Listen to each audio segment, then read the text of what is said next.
Hello and welcome friends, let's cricket তরফ থেকে তোমাদের সকলকে স্বাগত জানাই। আজকে আমরা সিম্পল ইন্টারেস্ট অর্থাৎ সরল সুদের বেশ কয়েকটি কোশ্চেন্স নিয়ে আলোচনা করব, যেগুলি বিভিন্ন পরীক্ষায় দেখা যায়। এই অঙ্কগুলি পরীক্ষার হলে খুব কম সময়ে স্মার্টলি কীভাবে করা যায় দেখে নেওয়া যাক।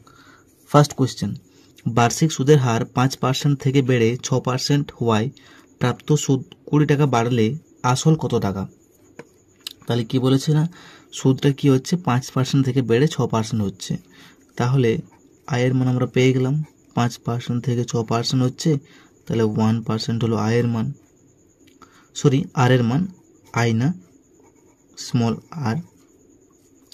প্রাপ্ত সুদ 20 টাকা, তাহলে আই ইকুয়াল টু পেলাম 20 টাকা। পি এর মান বের করতে হবে, আর টি মানে হচ্ছে বার্ষিক যেহেতু বলেছে, তাহলে 1। I equal to P R T by 100। আয়ের মান হচ্ছে 20, পি এর মান পি থাকলো, আর এর মান হলো 1%, টি এর মান হচ্ছে 1, নিচে হলো 100। তাহলে কোনাকুনি গুণ যদি করি, তাহলে পি ইকুয়াল টু হচ্ছে 20 ইন্টু 100, তাহলে কত হচ্ছে না 2000 টাকা। তাহলে অপশান এতে রয়েছে 2000, তাহলে option is the correct answer. বোঝা গেছে?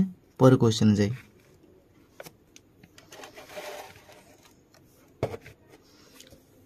কোনো আসল 20 বছরে সুদে আসলে 5 গুণ হলে সুদের হার কত? তাহলে সুদে আসলে 5 গুণ হচ্ছে, তাই না? তাহলে টি এর মান প্রথমত পেলাম 20 বছর। সুদ আর আসল অর্থাৎ আই প্লাস পি মিলে হচ্ছে 5 গুণ। কার 5 গুণ? না পি এর 5 গুণ। তাহলে 5p হলো মূলধনটা 5 গুণ হচ্ছে, তাই না? তাহলে এখান থেকে আমি আয়ের মান পেলাম 5p minus P, I equal to হচ্ছে 4p। এবার সূত্র অ্যাপ্লাই করি, I equal to P R T by 100। আয়ের মান পাচ্ছি 4p, পি এর মান তো পি থাকলো, আর এর মান বের করতে হবে, টি এর মান পেলাম 20 বছর, নিচে হলো 100। এই পি কেটে গেল, 4 5 হলো 20, 5 20 হলো 100। তাহলে আর ইকুয়াল টু হচ্ছে 20%। তাহলে এই হলো আমাদের অ্যান্সার। তাহলে option C is the correct answer. বোঝা গেছে?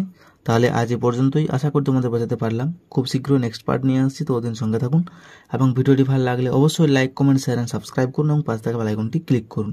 So take care, keep growing and stay motivated.